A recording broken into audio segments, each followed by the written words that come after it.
And Father Dubois founded Yahad and Unum, meaning together in one, to document the mass killings of Jews at the hands of Nazis, and now works to fight genocide against the Yazidis around the world. And Father Dubois is also the author of 2 books out recently, The Terrorist Factory and In Broad Daylight. Father, thank you so much for being with us today. We really appreciate it.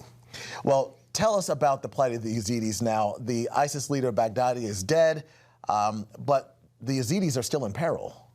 Yes, the Yazidi are very afraid. First, there are 18 camps of Yazidi. Each camp is 15,000 people, 25,000 people, and there are many Yazidi who are still in Syria, still in slavery with ISIS families. So we don't know what will happen because we are afraid that ISIS family will send them to a bomb to blow themselves. Mm-hmm. And how is President Trump's decision to pull U.S. troops out of northern Syria affecting the region? I was in Iraq that day, just near the border, so in one night we saw all the journalists running out, all the civilians trying to run out. I would say that locally it was seen like a nightmare. Oh my goodness, I can't even imagine what it was like being there. And how is your organization specifically helping the Yazidi people? So we try to help 400 children who have been brainwashed. They don't remember the face of their mom, they don't remember their language, and they have been trained that they are Muslim and they were not Muslim and that they are terrorists. So we try to bring them with psychologs, nannies, healing to bring them back to reality. It's a challenge because some of them stay ISIS. A part of them say, no, we are Yazidi, we remember.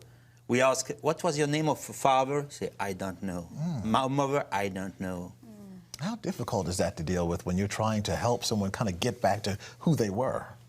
Yeah, it's sure, because Baghdadi, he has a challenge. He knew he will die. Since the beginning, he said, we will all die, but you, the children, you will be the next generation. So they feel like a mission post-mortem. So it's why it's so dangerous. So it's why we work so hardly to save them, to heal them. Mm-hmm.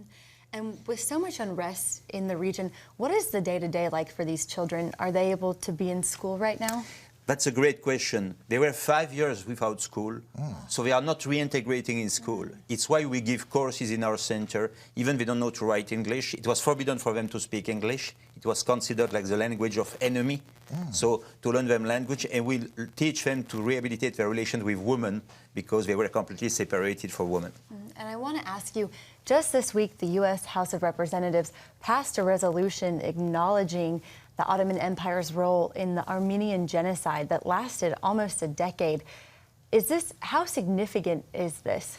I think it's important because the Armenians have been really victims of genocide. They were waiting since a long time. And I think, you know, America is a great country. And so finally that they recognize it, it's a big, big signal, I would say, to Turkey, which sometimes is so dangerous. Why do you think they're recognizing it now? I think it has been a political push, and perhaps they are less afraid of Turkey. Yes, definitely. Well, Father Dubois, thank you so much for being on today, and thank you for the great work that you're doing. Thank you.